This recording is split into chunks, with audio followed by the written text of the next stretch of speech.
चलिए, today in such a beautiful weather, है ना, we expect our class will be the best in this such a beautiful weather. जितना सुहाना मौसम है उतनी ही सुहानी क्लास हो जाए तो मजा आ जाए, क्योंकि ऐसे सुहाने मौसम का आनंद जो मैंने आपसे पूछा कि चाय पकौड़े खाए जाएं, छत पे जाया जाए, ये सब दिन आएंगे दोस्त, ये सारे दिन आएंगे। लेकिन कब आएंगे? जब गले में स्टेथोस्कोप होगा और बॉडी पर white apron. Perfect doctor MJ, doctor AG, Ayush Ghumre. तो हमें इन चीजों का आनंद तो लेना है दोस्तों, जिंदगी में इन चीजों का आनंद तो लेना है। लेकिन यकीन मानिए ये चीजें जीवन में बार बार आ जाएंगी। मौसम ही तो है, आज है कल बदल जाएगा, कल परसों फिर आ जाएगा। लेकिन जिंदगी में ये 2 साल फिर से नहीं आने वाले। इसलिए हमें सबसे बेस्ट कोशिश तो ये करनी है कि हम इसका बेस्ट यूटिलाइजेशन करें, और 2 साल बाद फिर जब चाहे जैसे चाहे मौसम, ना कोई रोकने वाला ना कोई टोकने वाला। बढ़िया सा एमबीबीएस का गवर्नमेंट मेडिकल कॉलेज होगा अपने पास, व्हाइट एप्रन होगा और दोस्तों का साथ होगा। बट उसके लिए मैंने डे 1 पे बताया था, वक्त रहते, क्या बताया था? वक्त रहते बोलो, पेन रगड़ लो, वरना जिंदगी में एड़ियां नहीं रगड़नी पड़ेगी, एड़ियां रगड़नी पड़ती हैं। तो choice is your, life is your. चलिए स्टार्ट करते हैं दोस्तों। मैं समझता हूँ biomolecule is completed. Gayatri? Yes, sir. Yes, sir. It has been completed. Okay. So कुछ ऐसे पॉइंट्स हर बार जब भी मैं चैप्टर फिनिश करता हूँ बच्चों, कुछ ऐसी बातें मैं आपको बताता हूँ which is needed to not to crack the NEET examinations, to crack whatever the examinations or whatever the entrance examinations they are. उसमें कुछ चीजें शायद मैं हो सकता है शेयर की हूँ, उसको मैं आज फिर से शेयर करूंगा। The reason is chapter finish करना is not our motto, chapter का कंसेप्ट ग्रैब करना इज आवर टारगेट। सो एक फाइनल कील कहते हैं ना, ताबूत की अंतिम कील, उसके लिए कुछ facts which everyone must know who is a resonite. जो कि रेजोनेंस का विद्यार्थी है, ही और she should know those facts which can be executable or which is need to be executed at the time of whatever the examinations are. I don't know because the time is very much changing. कोई नया exam government of India launch कर दे, उस exam को आपको crack करना है, कोई university का एग्जाम हो या लाइफ में कैसे भी एग्जाम्स, हर चैप्टर के बाद मेरे कुछ फैक्ट्स और पॉइंट्स मैं आपको बताकर उसको समराइज करता हूं। So let us summarise this chapter. पूरा ओवरऑल चैप्टर समराइज करते हैं, देन आई एक्सपेक्ट कि आप अपने रेजोरेसर ऐप पर बायोमोलिक्यूल का डीपीपी सॉल्व कर लेंगे और एक दिन हम पूरा लगाएंगे उस डीपीपी के डिस्कशन। तो आज मैं ऑफिशियली उस चैप्टर को फिनिश कर दूंगा। आप उसके बाद डीपीपी नंबर, डीपीपी के सॉरी मॉड्यूल्स, उस पर मॉड्यूल अपलोडेड है रेजोसर ऐप, एंड्रॉइड एप्लीकेशन है, लेकिन मैं सजेस्ट करता हूं कि उसको डेस्कटॉप पर या लैपटॉप पर देखा जाए, क्योंकि एंड्रॉइड में बहुत फाइन और आंखों पे स्ट्रेस आएगा। तो once officially the chapter will be finished, ये दिन मैं क्यों रिजर्व रखता हूं, सो दैट आपको भी चैप्टर में कोई डाउट किसी को, तो रैंडमली आप अपने डाउट्स पूछ सकते। And once we will be done with this, then we will switch to discussion of DPPs and modules, right? So let me finish or finalize this chapter. After that, I'll ask you if any doubt, you can ask me and I will dictate and I will explain this.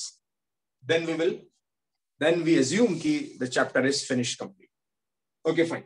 मैं repeat ये कर देता हूँ, जो मैं बार बार बहुत slow speed में चल रहा हूँ, बहुत आराम से चल रहा हूँ, फ्रीक्वेंसी कम है, तो take the best advantage of it. अभी धीरे धीरे सिलेबस की प्रोग्रेस फास्ट होने लगेगी, तो आपको फिर पढ़ने का वक्त नहीं मिलेगा। तो यदि आपके पास वक्त है और स्फीयर में आप निकाल पा रहे हैं टाइम, तो keep on revising those chapters and those topics that are conducted in last week और लास्ट फ्यू वीक्स, ताकि आपका पेंडिंग ना बचे कुछ, क्योंकि अभी फ्रीक्वेंसी कम है, लोड नहीं है। नेक्स्ट वीक से, या मैं समझ रहा हूं जून फर्स्ट वीक से तो आपकी 6 दिन क्लासेस होगी, 6 days a week, और फिर संभलने का मौका नहीं मिलता 2 साल। सो get the best advantage of it. जैसी चैप्टर फिनिश होता है उसके डीपीपी मॉड्यूल करके डन कर दो, एंड जैसी सर ने वो लेक्चर रखा डीपीपी मॉड्यूल डिस्कशन, तब वो हमें कर लेना है। परफेक्ट। तो नेक्स्ट क्लास हमारी होगी without any if and but, we will discuss module exercise which is given on Rezosar app, or if someone has already collected a study material, then it is presented in hard copy. So either in hard copy or in soft copy, whatever it is, you must go through those questions practice. Very next class will be the discussion on biomolecules. Perfect. And living world even. Gayatri, we have finished living world, I think. Yes, sir. Okay. So 2 chapters are there. DPP modules for 2 chapters, living world and biomolecules.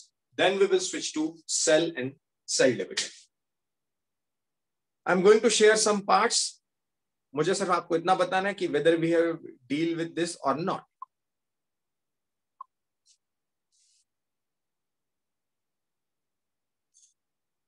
मुक्ति पूछ रहे हैं what is recovery lecture. मुक्ति, Okay, sir.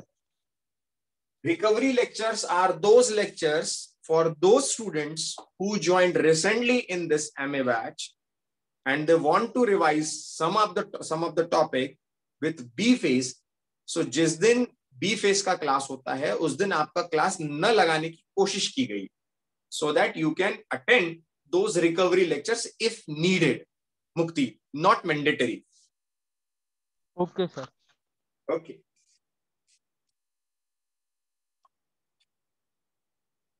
बच्चों light यदि जाती है तो उस स्थिति में, क्योंकि मौसम थोड़ा खराब हो रहा है, 2-3 बार क्लासेस डिस्टर्ब हो चुकी हैं मेरी, यदि लाइट जाती है तो हम बार बार कोशिश नहीं करेंगे, राइट? Yes, sir. चलिए, सर पिछले लेक्चर में भी हुआ था। Okay, I hope screen is visible. Yes, sir. Yes, sir. Perfect, Yes, sir. Perfect. तो जहां तक बात है बच्चों सैचुरेटेड और अनसैचुरेटेड फैट्स हम लोगों ने पढ़ लिया है, M I right? Yes, sir. Sir. मैं सेम टाइम, क्या हमने सैचुरेटेड और अनसैचुरेटेड में डिफरेंस पढ़ा था, यस और no? Yes, sir. Yes, sir. हमने ये पॉइंट नोट कर लिए थे सारे? Yes, sir. Yes, sir. Yes, sir. Perfect, perfect, no problem.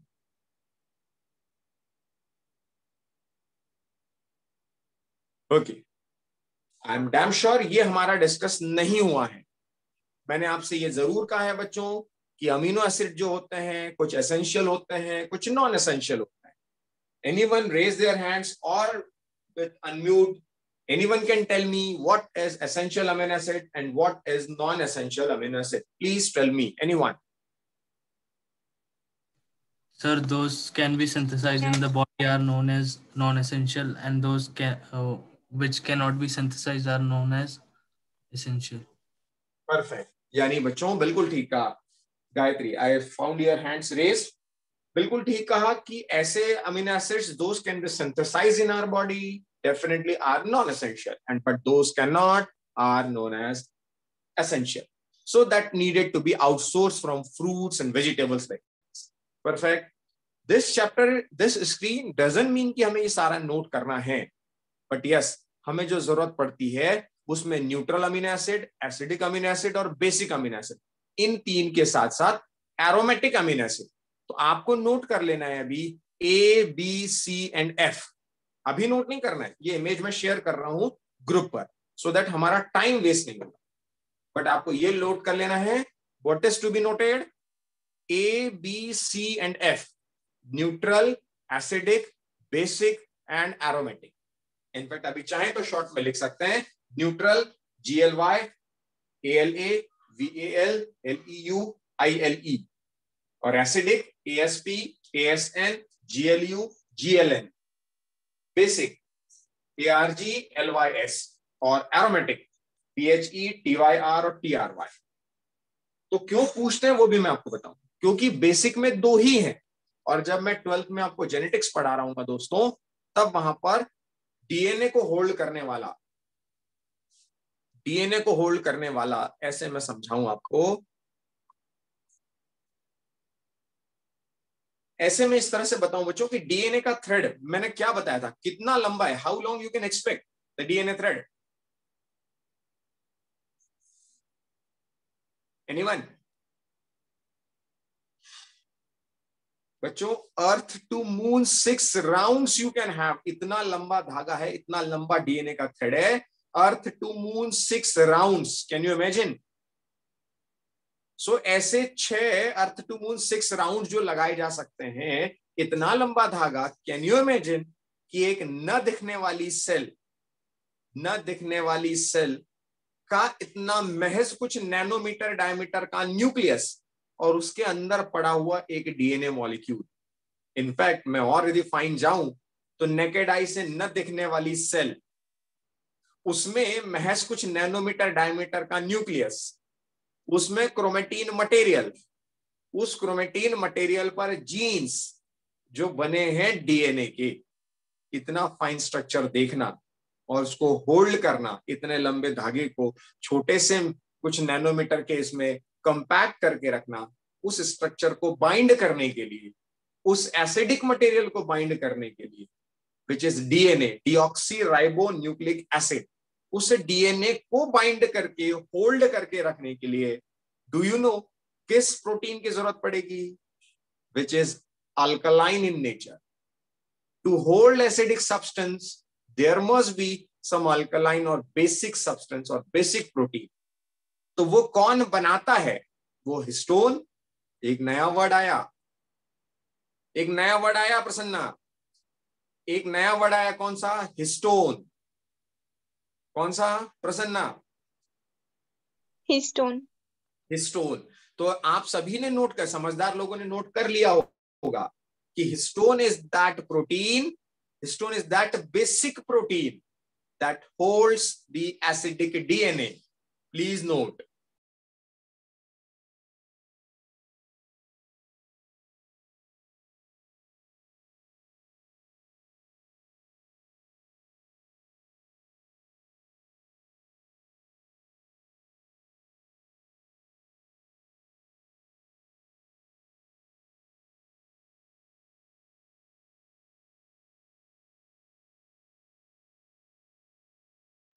Okay. Please, can you repeat? Yes, yes, I can. Histone is that basic protein that holds the acidic material like DNA.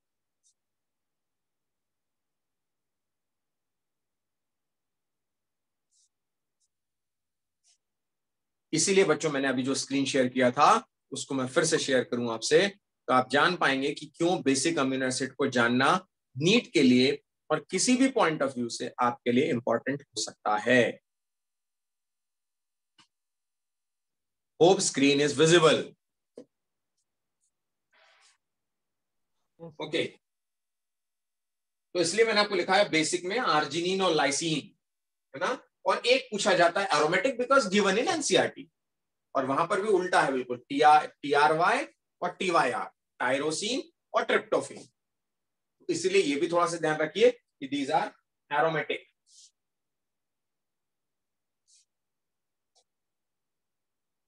Noted? Anyone noted? Yes sir. तो बच्चों मैंने highlight करके रखा है, ये तो वो standard proteins हुए हैं, वो स्टैंडर्ड अमीनो एसिड्स हैं 20 टाइप के जो प्रोटीन को बनाते हैं। अब कुछ ऐसे भी तो हो सकते हैं जो नॉन प्रोटीन अमीनो एसिड्स हों, और ये मैं आपको पढ़ाऊंगा इसीलिए क्योंकि एनसीईआरटी में आएगा, मेरे सिखाने में आएगा, तब कंफ्यूजन नहीं चाहिए सर ये तो अमीनो एसिड कहीं पढ़े ही नहीं हमने। लाइक मैं जब आपको एक्सक्रीटरी सिस्टम पढ़ा रहा हूँ दोस्तों, तब मैं आपको किडनी द्वारा, सॉरी लीवर द्वारा एक्सेस ऑफ अमीनो एसिड का डीएमिनेशन होकर अमोनिया का बनना और उस अमोनिया से यूरिया का बनना बताऊंगा। रिपीट कर रहा हूं मैं, एक्सेस ऑफ अमीनो एसिड से डीएमिनेशन होकर अमोनिया का बनना। समझदार बच्चे कुछ ना कुछ कहीं ना कहीं दिमाग में या कॉपी में एनसीईआरटी में पेन तो चला रहे हो कि excess of amino acid, listen carefully, excess of amino acid by the process of deamination converted to ammonia, and ammonia is toxic to excrete. Ammonia is a toxic substance which cannot be excreted because it does require much water to excrete. Therefore, this ammonia has to be converted into urea. कहां के कहां कहानी जा रही है, लेकिन सब जरूरी अमीनो एसिड्स है. Repeating my statement. Excess of amino acid in the body converted into ammonia by the process of deamination.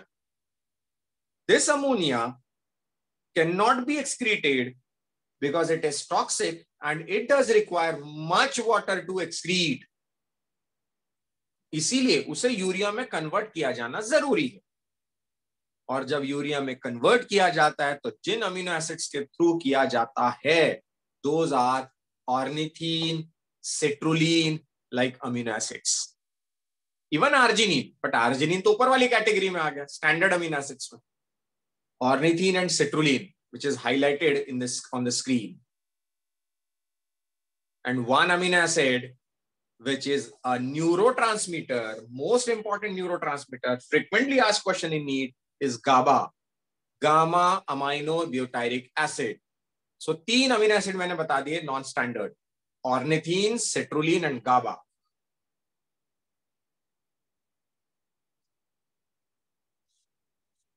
Noted? Excuse me, sir. Yes, excuse.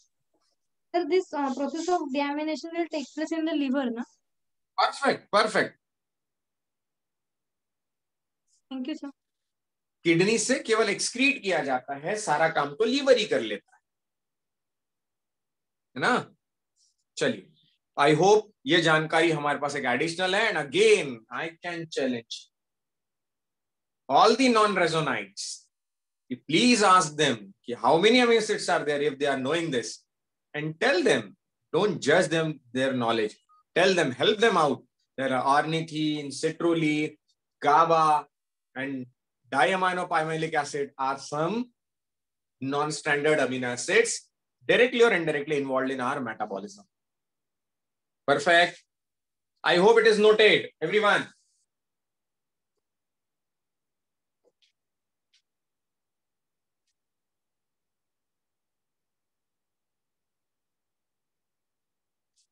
Chaliye. Good to go for next slide. Anyone? Should I wait?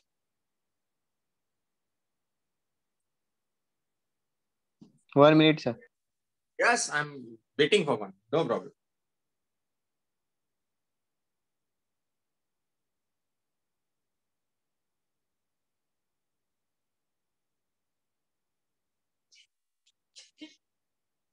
Done, sir.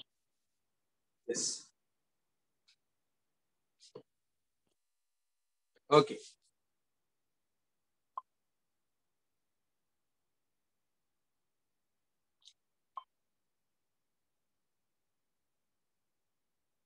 Did we discuss this? No, sir. Anyone? Purine pyrimidine जब मैं पढ़ा रहा था तो क्या we had a discussion over this? Yes or no? No, sir. No, sir. Perfect. Perfect. Then purine and pyrimidine. Everyone know this? Yes, sir. Okay. Yes, sir. यदि बच्चों आपको याद हो, आज आप क्या समझ रहे हो, इस मैंने कहा ना बेहद खूबसूरत मौसम में आज आप जो बेहद शानदार सी चीज समझ रहे हो, पढ़ रहे हो, वो आपको बाकी जनता से अलग कर रही है. Am I right? Yes, क्यों sir. अलग कर रही है? क्योंकि जनता तो वो पढ़ रही है जो एनसीईआरटी में दिया है. जनता वो थोड़ी ना पढ़ रही है जो केवीपीवाई या एनटीएससी स्टेज 2 यदि कोई क्वालिफाइड है तो, या बाकी किसी एंट्रेंस एग्जाम में लग सकता है, olympiad. But resonites are doing this, right? चलिए, सो प्यूरिन पिरिमिडिन हमने पढ़ा था बच्चों. मैंने तो मूर्खों की तरह याद कर लिया था इसे कि प्यूरिन जो है वो वर्ड अल्फाबेट वाइज छोटा है पिरिमिडिन से. Is it? Yes, sir. तो मैंने तो याद कर लिया था कि जिसका नाम छोटा है उसका काम बड़ा है. प्यूरिन लार्ज साइज है, डबल रिंग स्ट्रक्चर है. Please check NCERT page number I think 43, I am not very much sure, 143 या कुछ नंबर होगा, जिस पर न्यूक्लियोटाइड और न्यूक्लियोसाइड दिए हुए हैं. If I am correct, please tell me if I am correct.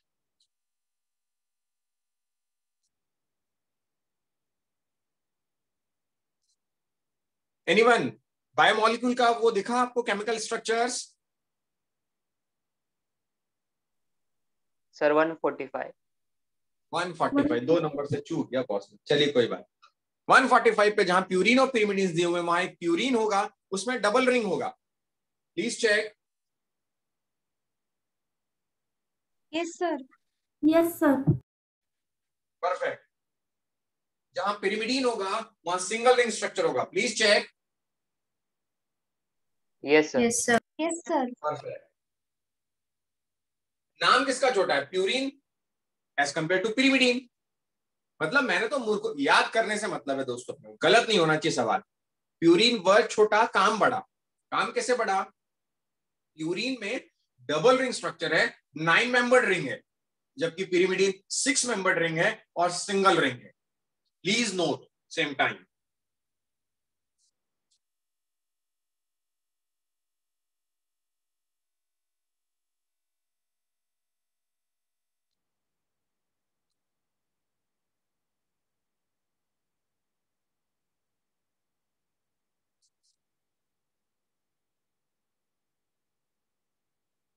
Noted doctors?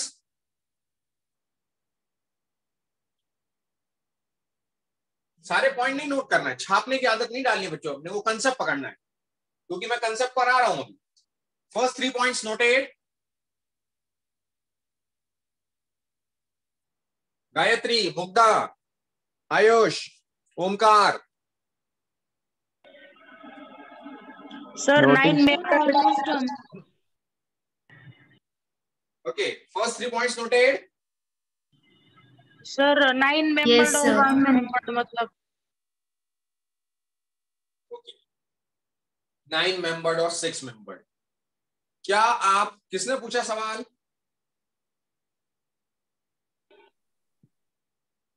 अरे सवाल किसने पूछा दोस्तों? प्राजक्त सर. प्राजक्त. प्राजक्त, क्या आपने पेज नंबर 145 पर जो स्ट्रक्चर दिए हैं उसमें कॉर्नर्स काउंट किए आपने कितने हैं? Yes sir. 9 प्यूरिन्स में 9 कॉर्नर्स और पिरामिडिन में 6 कॉर्नर. आया क्या समझ में? Yes sir. मतलब वहां कोई डेफिनेटली वहां पर कोई एक मॉलिक्यूल होगा. अग्री? कौन सा? नाइट्रोजन मॉलिक्यूल ना सर? Nitrogen atom. अरे वहां तो कुछ भी हो सकता है, मैं तो बता रहा हूं आपको, 9 मेंबर हो सकते हैं ना. अच्छा ओके. Yes sir. कहीं पर कार्बन, कहीं पर नाइट्रोजन. उसका अगला पॉइंट लिखा है प्राजक्त, थोड़ा सा पेशेंस रखें, एंटीना को वाइड करें, एक्सेप्टेबिलिटी बढ़ाएं, रीडिंग बढ़ाएं, क्योंकि लिखा है 4th पॉइंट, प्यूरिन में 4 नाइट्रोजन है, पोजीशन नंबर 1, 3, 7, 9, जबकि पिरिमिडीन में नाइट्रोजन है केवल 2 पोजीशन पर, 1 और 3. तो बाकी जगह पर क्या होगा? एनीवन? प्यूरिन्स. अरे कार्बन होगा ना बेटा, क्या ही कर रहे हो. अरे प्यूरिन में 9 मेंबर्स हैं, जिसमें 4 पोजीशन पर नाइट्रोजन है, 1, 3, 7 और 9. एनसीईआरटी में पेन चलाओ ना. 1, 3, 7, 9 पोजीशन पर एन एन एन एन लिख दो, और बचे हुए जितने भी पोजीशंस हैं 2, 4, 5, 6, 8 सब पर कार्बन लिख दो, C. I hope you understood. Yes, sir. Perfect. Perfect. बच्चों ये सब चीजें मैं क्यों नहीं बता रहा था, क्योंकि आप मुझसे पूछेंगे तो डायरेक्टली नीट में शायद ना है भाई, लेकिन 2 साल में आपकी जो जवाबदारी ले रहा हूं, केवल नीट ही थोड़ी निकालना है, दुनिया जहां के बहुत सारे एग्जाम्स हमें निकाल के रखने हैं बच्चों. ईशान पाटिल, अर्पित, श्रुति, सुहानी छाजेड़. अग्री? Yes, sir. चलिए. Yes. अरुणिता, आयशा, तन्विश. अगला पॉइंट में यदि आपको बताऊं तो जो प्यूरिन बेस है वो 2 ही टाइप के हैं, एडेनाइन और गुआनिन, और पिरिमिडीन 3 टाइप के हैं. ये तो ऑलरेडी वी हैव डिस्कस्ड.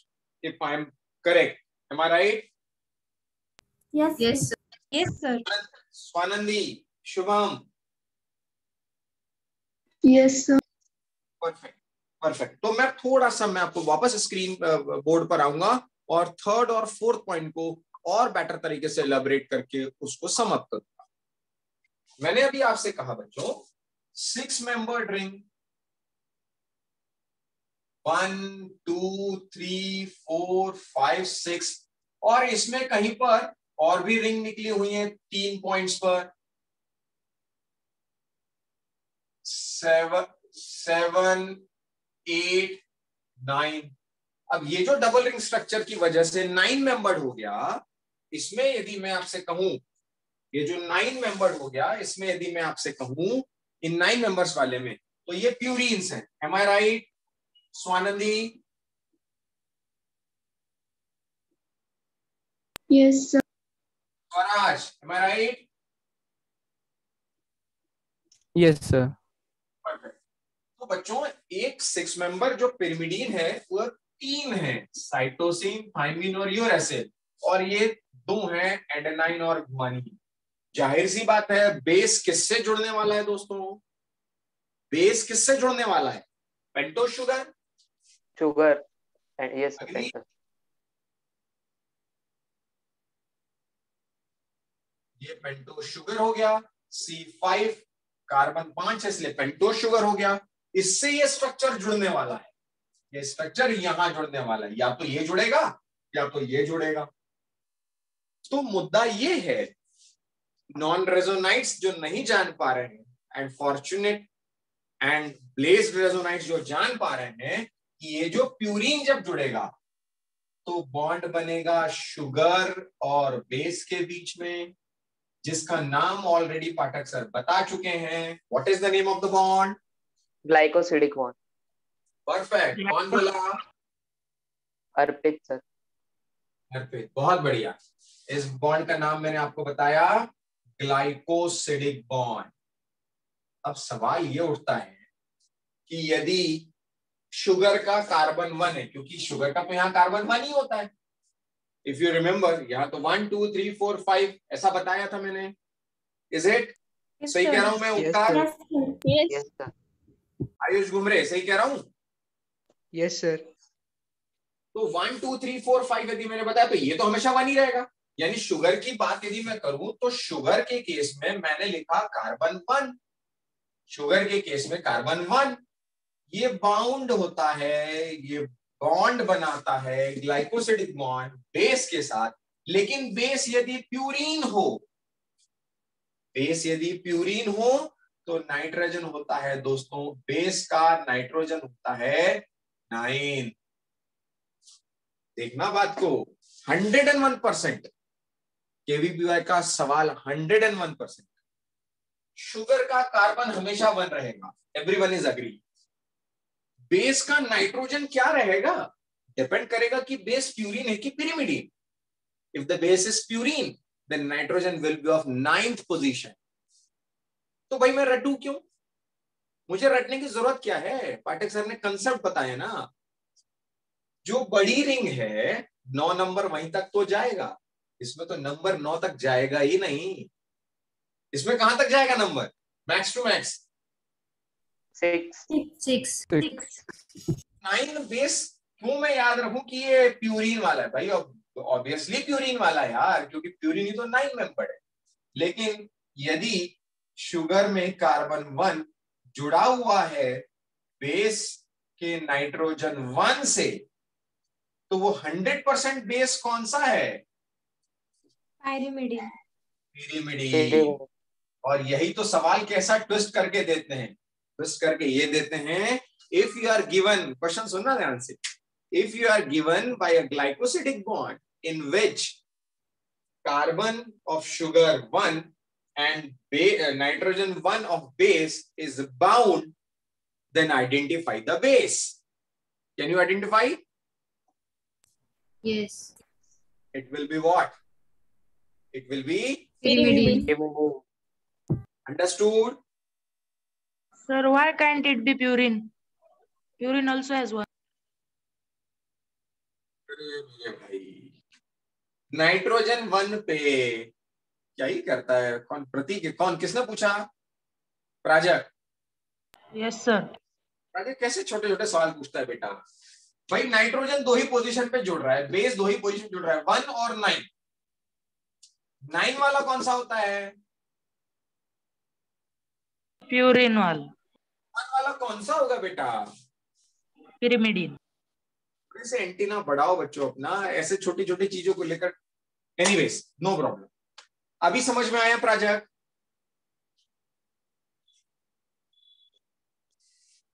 अरे समझ में आया दोस्त? Yes sir, yes sir, yes sir. चलिए, going to share one more very. Doctor Mantri? Yes, sir. Doctor irritate तो नहीं हो रहे हैं? No, sir, I am noting down. Okay, very good. Interesting facts है बच्चों, जानना बहुत जरूरी है अपने लिए ना। चलिए, ये मैंने क्या किया है, आप लोगों के लिए एक स्ट्रक्चर ही कहीं रेफरेंस बुक से खोज लाया। अब इस स्ट्रक्चर में यदि आप देख रहे होंगे तो पहले लिखा हुआ है फॉस्फेट, फिर उसमें जुड़ी शुगर, फिर उसमें जुड़ा बेस, डबल रिंग वाला मतलब ग्वानिन मतलब प्यूरिन, और साइटोसिन मतलब पिरिमिडिन, क्योंकि सिंगल रिंग। वो फॉस्फेट ग्रुप मैंने आपसे कहा था PO4 के फॉर्म में होता है, एक डीऑक्सीराइबोज एक राइबोज। और वो कैसे जुड़ता है तो ये भी दिखाया है। फॉस्फोरस जुड़ गया पहले कॉलम में, शुगर जुड़ गई दूसरे कॉलम में, और यहां आप देख रहे होंगे प्राजक भाई, तो आपको दिखेगा नाइट्रोजन कौन से नंबर की जुड़ी है? अरे N9 लिखा है, देखो ऊपर वाले डायग्राम में N क्या लिखा है यहाँ पर? 9. क्योंकि डबल रिंग है। 9 क्योंकि डबल रिंग है ना। 9 तो तब होगा ना जब रिंग डबल होगी, नहीं तो 9 पहुंचेगा ही कैसे? 6 तक ही तो पहुंचेगी। Gayatri? Yes, sir. Yes, sir. Understood? Yes, sir. तो दोस्तों Yes, आपने लिख लिया होगा समझदार बच्चों ने कि कार्बन यदि शुगर का बने तो बेस नाइट्रोजन का 9 यदि हुआ तो कौन होगा वो? Purine. Purine. और यदि नाइट्रोजन 1 हुआ तो कौन होगा वो? Pyrimidine. Pyrimidine. परफेक्ट। चलिए आगे बढ़ते हैं दोस्तों।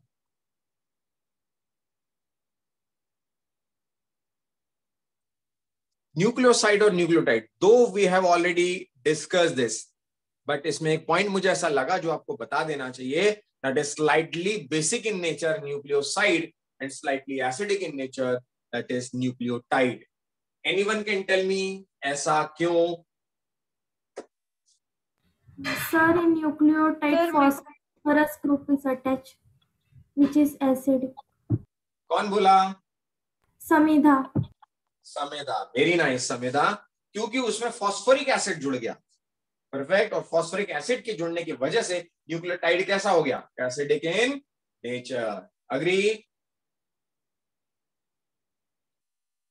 गायत्री, यही आंसर था आपका भी? Yes, sir. Same answer.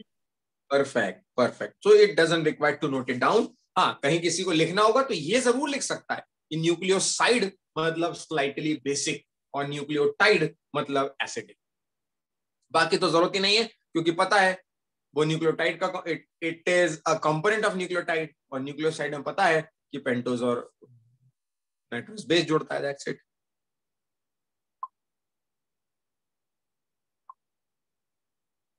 I hope this was not discussed. Is it? Yes, sir. Yes. Sir, not Okay. discussed. Yes, not discussed. That's why I shared the screen. मैं सारे आपको ग्रुप पे भी डालूंगा so that आप note कर सकते। अभी समझने पे फोकस कर, no one should note it down. मैं स्क्रीन शेयर अपना ग्रुप पर शेयर कर दूंगा। लीजिए, आपका टेंशन खत्म करके अभी कर देता हूँ, ताकि आप लोग जो है बिल्कुल भी परेशान ना हो उस चीज को लेकर कि सर फिर बाद में कब मिलेगा, है ना। मैं अभी just a minute,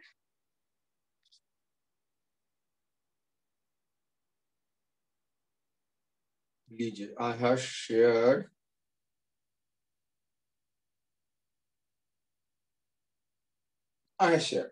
so not a big deal now. आपके लिए कोई बहुत परेशानी का कारण नहीं है। Perfect.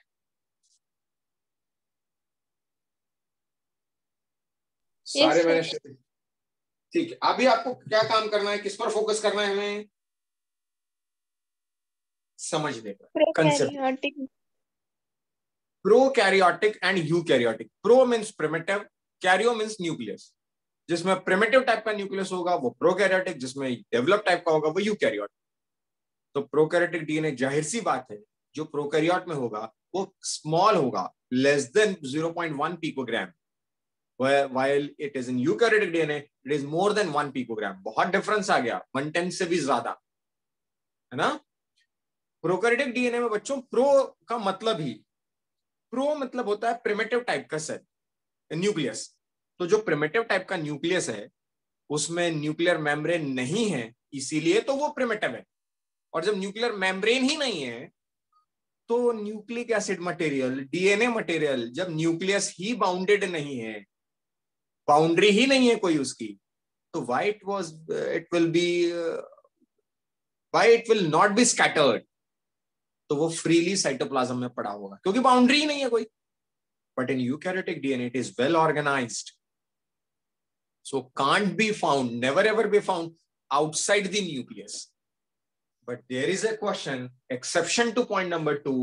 Anyone can tell me, in our DNA, which is supposed to be eukaryotic DNA, can anyone tell me that there are some DNA that lies outside the nucleus? Anyone?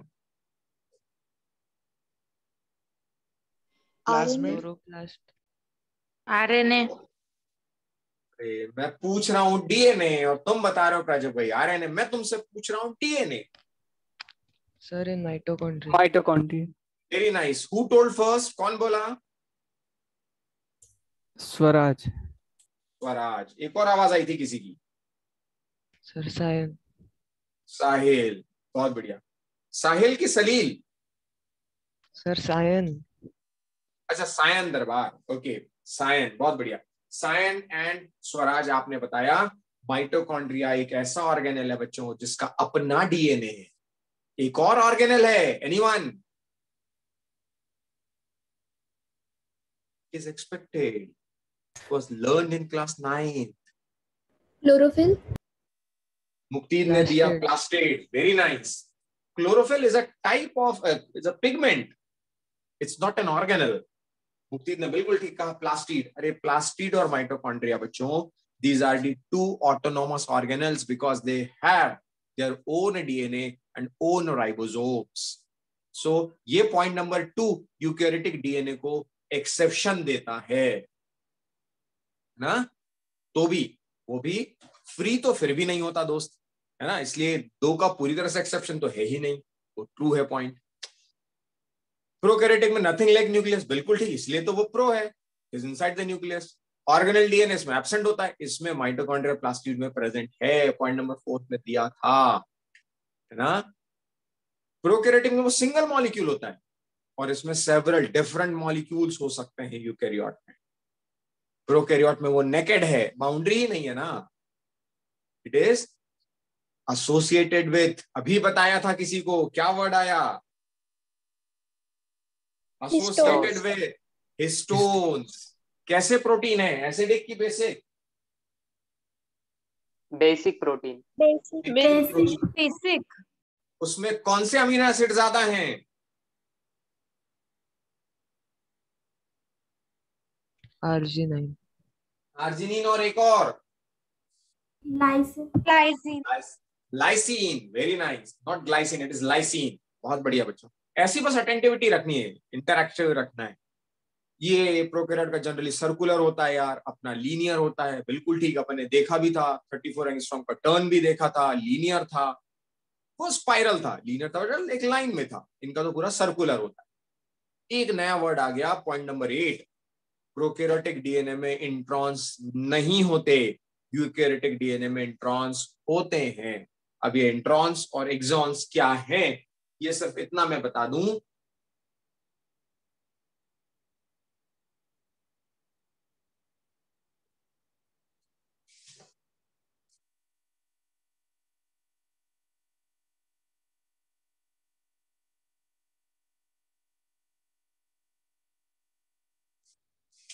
बच्चों जो डीएनए होता है इस DNA के कुछ part, इस DNA के कुछ पार्ट नॉन फंक्शनल होते हैं। नॉन फंक्शनल से मेरा मतलब है कुछ ऐसे पार्ट होते हैं पूरी डीएनए की लेंथ में, कुछ ऐसे पार्ट होते हैं जिसे हम एक्सॉन्स कहते हैं और कुछ को हम इंट्रॉन्स कहते हैं। ऐसा ही डायग्राम मेरे साथ बना लेंगे। वो सेगमेंट, that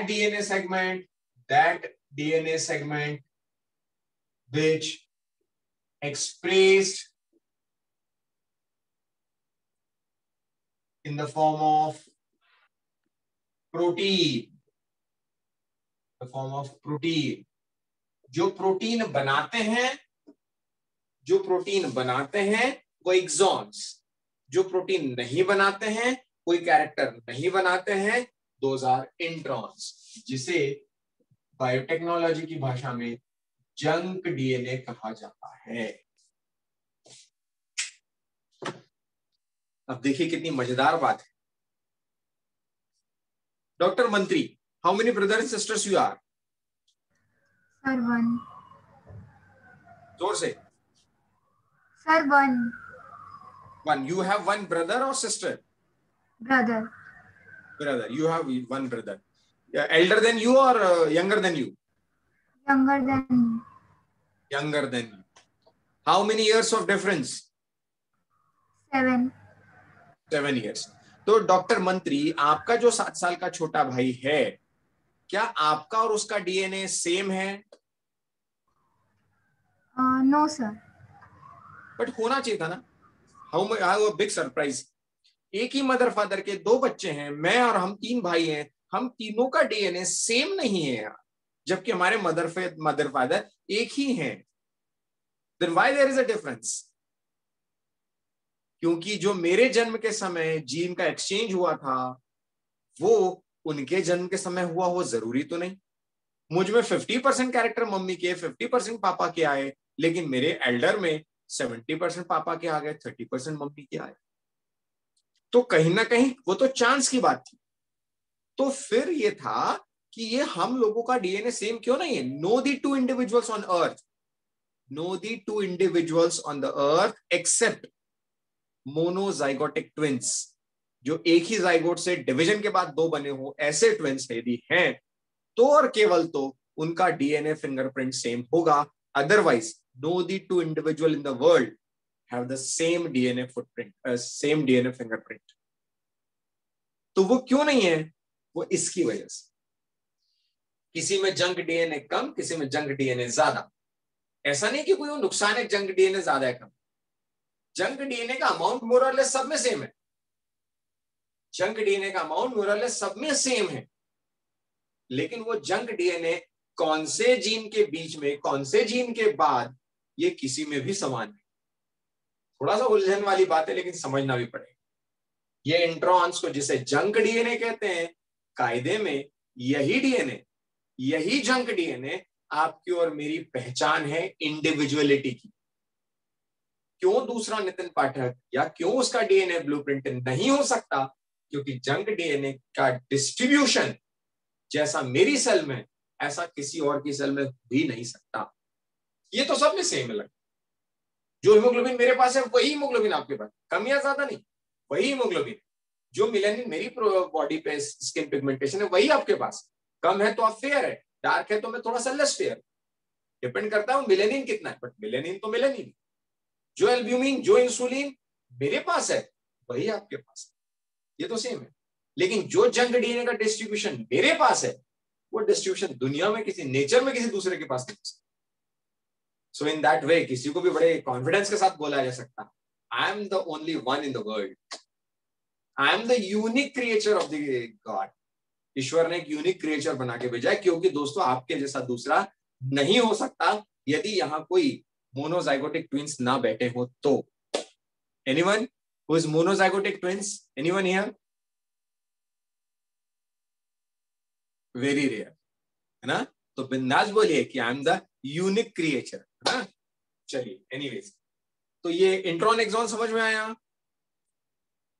यस और no? Yes, sir. Yes, sir. Yes, sir. Back to screen sharing.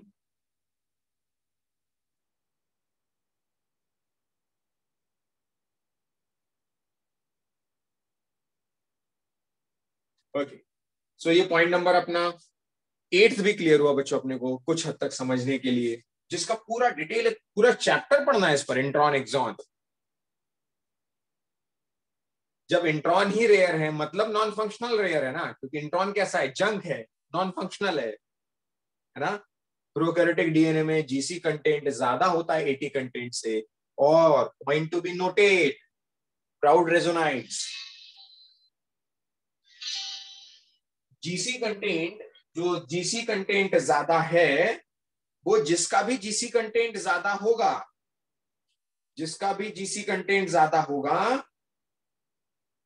जिसका भी जीसी कंटेंट ज्यादा होगा उसका स्टेबिलिटी ज्यादा होगा, उसका मेल्टिंग टेम्परेचर ज्यादा होगा। एनीवन कैन टेल मी ऐसा क्यों?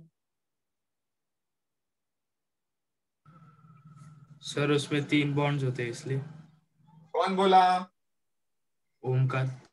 Omkar, very nice Omkar. This shows the attentivity in the class because GC has triple bond, which does require more energy to break, rather 2 bonds or double bonds. AT has double bond, GC has triple bond.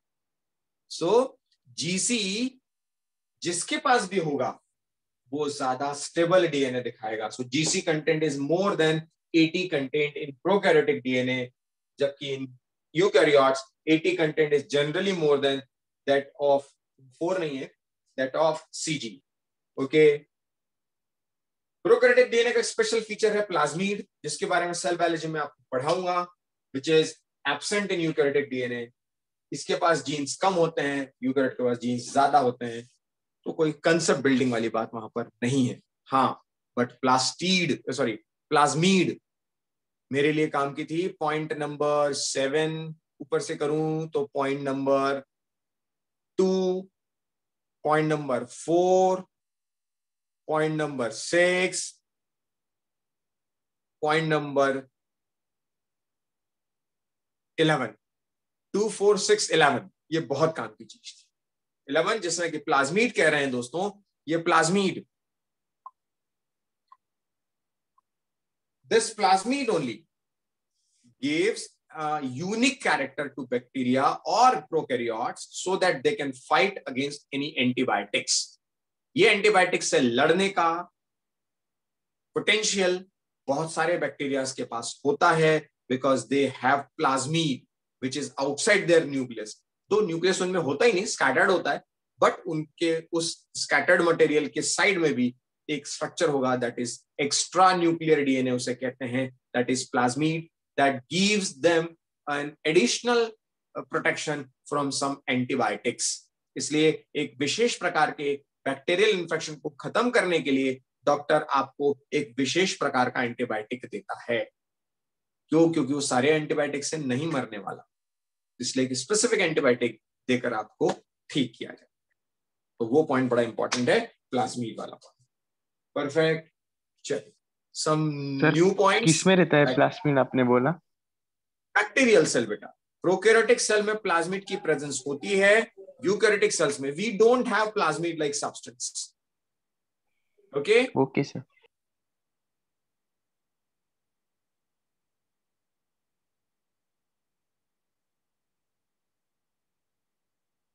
I hope. ये तो शायद मैंने आपको assignment दिया था, is it?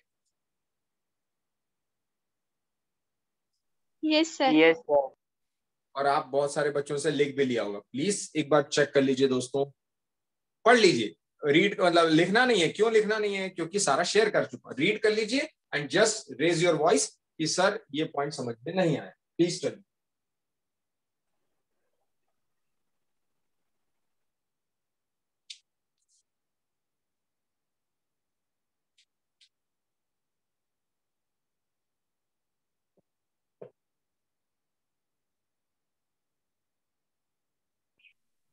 Sir, what is fuel gen? Yes. कौन पूछा? Omkar. Omkar. Fuel jail बेटा कहीं पर भी नोट कर लीजिए, is a stain, is a dye. Dye मतलब एक कलर होता है जिससे न्यूक्लिक एसिड मटेरियल को स्टेन किया जाता है और आइडेंटिफाई किया जाता है. तो वो डीएनए तो रिएक्ट कर जाता है और कलर दे देता है, तो आइडेंटिफाई हो जाता है. आरएनए फ्यूजन के लिए नेगेटिव होता है, do not give any colour. Omkar, okay?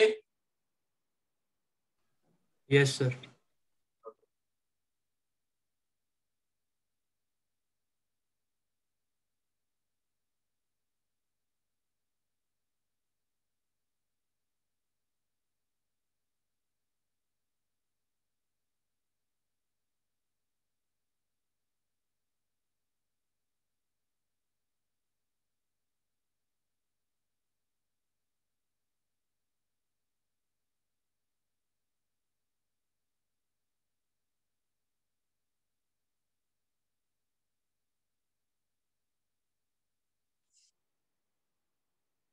I hope there is no question at all.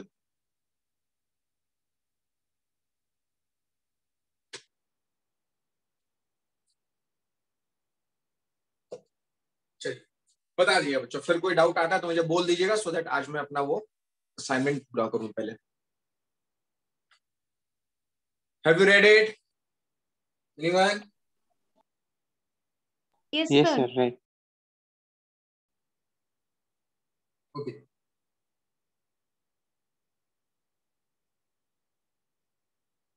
Sania, Dr. Patel,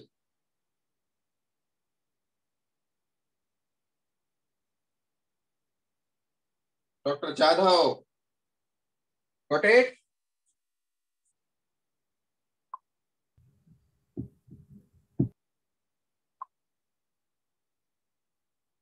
We have discussed about primary and secondary metabolites in last lecture. Am I right? Yes, sir. Yes, sir. Yes, मैंने sir. आपसे क्या था कि सिर्फ आपको NCERT का वो note कर लेना है। Perfect, yes, I do agree. Just I am giving a brief part for this metabolites. Primary metabolite, these are biomolecules required for basic metabolic process. उसको अपन प्राइमरी मेटाबोलाइट कहते हैं, ये बताया था मैंने। और जो उसके डेरिवेटिव होते हैं, यार सेकेंडरी वन ना।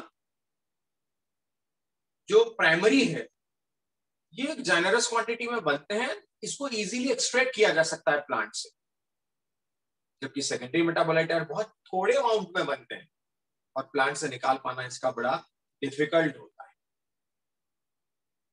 ये प्राइमरी मेटाबोलाइट सभी प्लांट किंगडम में पाए जाएंगे, थ्रू आउट द प्लांट जितना भी है। और सेकेंडरी मेटाबोलाइट ऐसा नहीं होता, एक स्पीशीज में एक फैमिलीज में है तो जरूरी नहीं कि सारे में होंगे। जैसे मैंने बताया था, कुछ ड्रग्स पढ़ी भी थी शायद अपन ने एनसीईआरटी में, टॉक्सिन्स हैं, ड्रग्स हैं, एंटी कैंसरस ड्रग्स भी निकाले जाते हैं। अपनी तो दवाइयां गोलियां होती हैं, कैप्सूल होती हैं, उसकी जिलेटिन की कोटिंग, ये सब सेकेंडरी मेटाबोलाइट से ली जाती है, तो ये सब में नहीं होता। प्राइमरी मेटाबोलाइट प्लांट्स के लिए बहुत यूजफुल है, लेकिन सेकेंडरी मेटाबोलाइट प्लांट्स के लिए वेस्ट है, लेकिन अपने लिए बड़े यूजफुल है। ये बताया था मैंने। Am I right Sayan? Yes sir. Okay.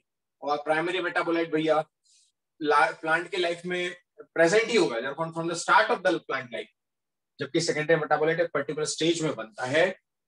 बहुत सारे फ्लावर्स आपने बच्चों देखे होंगे, बहुत सारे फ्लावर्स के साथ साथ बहुत सारे ऐसे फ्रूट्स भी होते हैं या लीव्स होती हैं, जब आप उन्हें तोड़ते हैं तो लेटेक्स निकलता है। हैव यू एवर इमेजिन या experienced? Yes, sir. Yes, sir. वो एक अकाव करके पौधा होता है जो भगवान भोलेनाथ को चढ़ाया जाता है, उसकी लीव जब आप तोड़ते हैं, भगवान बजरंगबली को भी दिया चढ़ाया जाता है उसकी माला, जब वो तोड़ते हैं तो उसमें से लेटेक्स निकलता है, स्टिकी से। वो सब उसके लिए सेकेंडरी मेटाबोलाइट हो सकता है, जो उस स्पीशीज के लिए काम का ना हो बट किसी दूसरे के लिए डेफिनेटली काम। Right? Yes, sir. Yes, sir.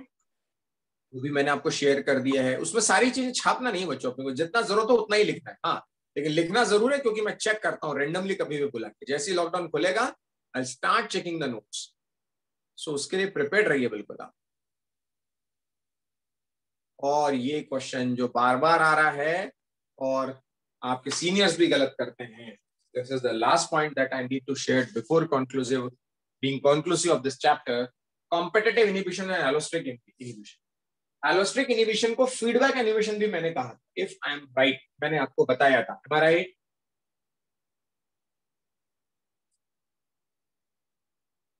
अरे इनहिबिशन बताया था मैंने कि नहीं बताया था? Yes, sir. Yes, sir. Competitive inhibition दोस्तों हमने पढ़ा था, ऐसा इनहिबिशन, कॉम्पिटिटिव इनहिबिशन ऐसा इनहिबिशन था जिसमें कि कोई मॉलिक्यूलर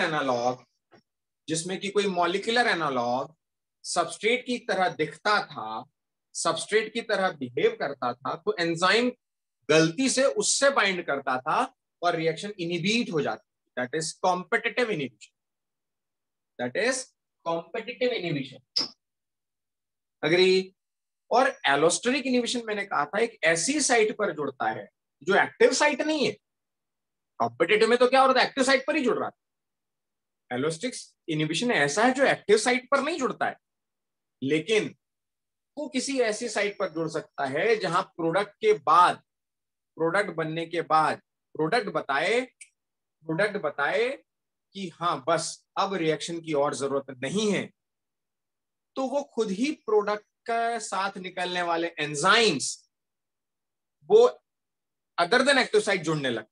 और नाम भी बताया था मैंने, एलोस्टेरिक, जो ऑलरेडी प्रेजेंट नहीं होती, लिखाया था मैंने, if I M right Gayatri. Yes, sir. Which is not originally present. Sir, allo means हाँ बोलो। sir, you are told that allo means other, means it is Allo, another yes. site which is not present. Yes, allo means other, which is not originally present on enzyme molecule. और वो उसके अलावा किसी site पर जुड़ता है, इसलिए उसको एलोस्टेरिक कहते हैं। और मैंने शायद एग्जाम्पल समझा के बताया हो, एक दोस्त को मैंने गले लगाया, मेरी एक्टिव साइट पर वो सबस्ट्रेट बाइंड हुआ, उसके बाद मेरा एक हैंड फ्री हुआ, तो मैं दूसरे दोस्त से हाथ मिलाने लगा।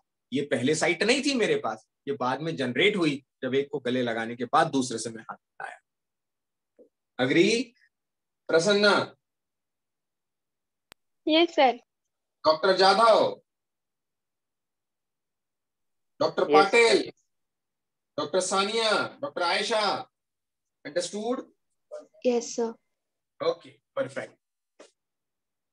जैसा कि नाम से स्पष्ट हो रहा है, एलोस्टिक होगा तो कंफर्मेशन चेंज करेगा ना, स्टेरिक इफेक्ट चेंज करेगा, तब तो नई साइट निकलेगी। कॉम्पिटिटिव में ऐसा देयर इज नो चेंज, है ना। उसमें एक्टिव साइट किसी और द्वारा ऑक्यूपाई कर ली जाएगी, बट यहां पर उससे जुड़ने वाला, एक्टिव साइट पर जुड़ने वाला कोई सबस्ट्रेट नहीं है, can't combine.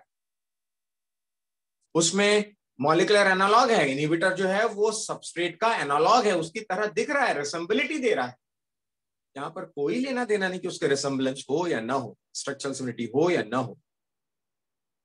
Perfect. Competitive inhibition, ये किसी भी मेटाबॉलिक पाथवे, या मैं यूं कहूंगा this inhibitor is not connected by metabolic pathway catalysed by the enzymes. जबकि एलोस्टेरिक इनहिबिशन बहुत जरूरी है बहुत सारे पाथवेज में, बहुत सारे मेटाबॉलिज्म में, क्योंकि नहीं तो एंजाइमेटिक रिएक्शन तो रुकेंगी ही नहीं। इसलिए प्रोडक्ट के साथ बनने वाला एंजाइम, जैसे मैंने एग्जांपल आपको बताया था, आई कीप ऑन टीचिंग, मैं पढ़ाता ही रहूं, एक फीडबैक आएगा मेरे पास, सर बस क्योंकि मेरे द्वारा बनाए जाने वाले प्रोडक्ट और उनके साथ निकलने वाले एंजाइम बता रहे हैं कि enough, this metabolic process does not require further, तो उसको रोका जाना जरूरी है। इन दैट वे ये बहुत सारे मेटाबॉलिक पाथवे में इंटरमीडिएट का काम करता है allosteric, which is not by competitive inhibition, है ना। कॉम्पिटिटिव इनहिबिशन का कोई रेगुलेटरी फंक्शन नहीं, वो तो कोई टॉक्सिन हो जाता है जो अपना रिएक्शन करता है, लेकिन एलोस्टेरिक एक रेगुलेशन टाइप है, एक कंट्रोलिंग पॉइंट है, एक चेक पॉइंट है, जिसकी वजह से मेटाबॉलिज्म रुकता है।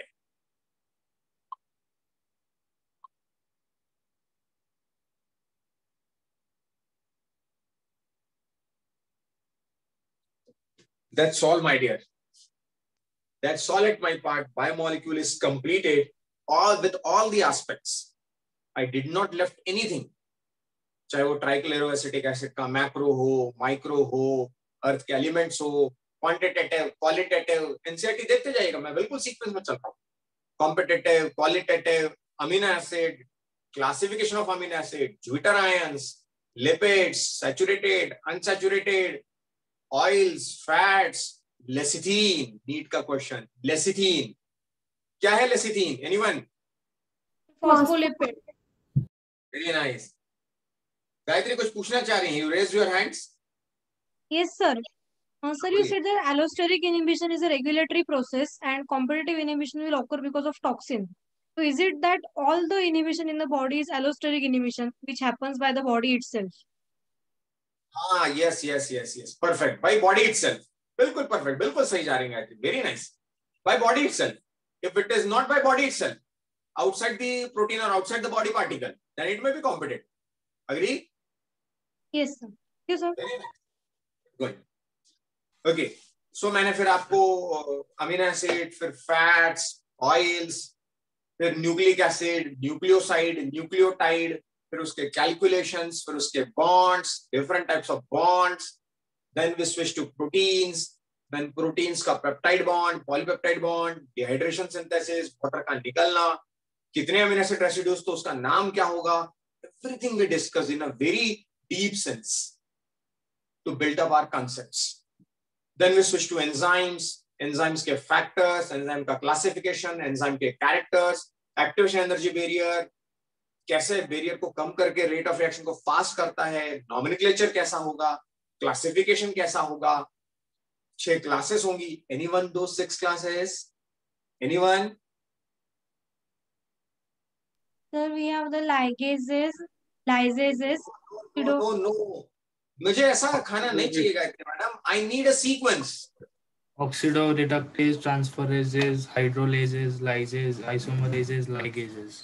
Perfect. ये सीक्वेंस बहुत जरूरी है क्योंकि जब एंजाइम का नाम दिया जाता है तो एक एंजाइम कमीशन नंबर से उसको नाम कर देते हैं, नेमिंग करते हैं. मैंने कह दिया 1.3.4.7, तो ये ऑक्सीडोरेडक्टेज ही एंजाइम हो सकता है, दूसरा नहीं हो सकता क्योंकि इसकी शुरुआत 1 से हो रही है.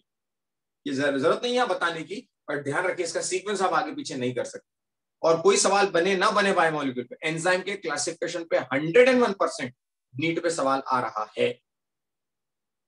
फिर हमने आपको एपो एंजाइम, को enzyme, holo enzyme, prostatic group, उसके एग्जांपल्स, फिर इनहिबिटर्स, मैलोनेट, सक्सिनिक एसिड, ये सब के एग्जांपल्स देके मैंने एंजाइम बताया. देन सारा हो गया लिपिड प्रोटीन. देन कार्बोहाइड्रेट, बीच में कार्बोहाइड्रेट भी आया जिसमें कार्बोहाइड्रेट मैंने आपको sugar, reducing sugar, non reducing sugar, monosaccharides, oligosaccharides, polysaccharides, keto sugar, aldo sugar सारे बताए. And that's all at my part. So our very next class will be based on what? Anyone? Cell biology. No, not at all. DPP. Yes, मैं तब तक आगे नहीं बढ़ूंगा दोस्तों जब तक DPP और मॉड्यूल्स आप कंप्लीट नहीं कर लेते. So all those have hard copy, they have collected at the time of admission. If they have, they should practice in offline mode. But they don't, who don't have, they should go for online. And if possible, उतना PDF पापा को दे दिया जाए, लेकिन वो downloadable नहीं होता शायद उस पर. कोई बात नहीं, उसको पूरे लाइट के स्क्रीन में, ब्राइट लाइट में आराम से उसको करके देखिएगा और मैं सीक्वेंस बताता जाऊंगा. सॉरी, आप मुझे नंबर बताते जाएंगे, मैं आपको आंसर्स उसके देता जाऊंगा. Perfect. I don't have that copy, but I'll try to download it from faculty share, है ना, मैं देख लूंगा और मैं आपको उसके आंसर. तो very next class will be only based on, कभी भी कोई भी चैप्टर हम फिनिश करें तो आफ्टर कंप्लीशन, यदि मैं भूल जाऊं बच्चों और एकदम से मैं दूसरे चैप्टर पे स्विच कर जाऊं तो आपको मुझे याद दिलाना है सर इसका डिस्कशन रह गया है. और वो डिस्कशन 2 चीजों का होता है, एक होती है डीपीपी और एक होते हैं मॉड्यूल्स. उन मॉड्यूल्स के पीछे की एक्सरसाइज आपको लगा लेनी है. और very next class first will discuss the exercise, then we will switch to next, that is cell biology, cell division, either by me or by Bhavna madam, whatever it is, we'll check. Perfect. Any doubt in biomolecule? Tell me.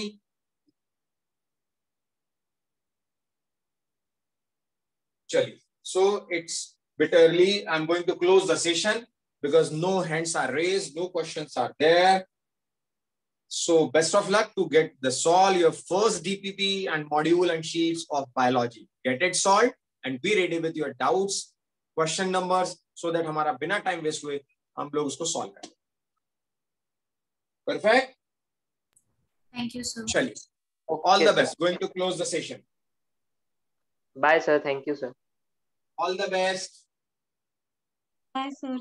Yes. Anyone? The Mukti is the question, sir. I am waiting for 11th lecture of lipids and carbohydrate on YouTube. Okay. I'll upload the lectures if I did not upload it. Right? I'm going to upload it. Yes, sir. Chali, all the best. Thank you, sir.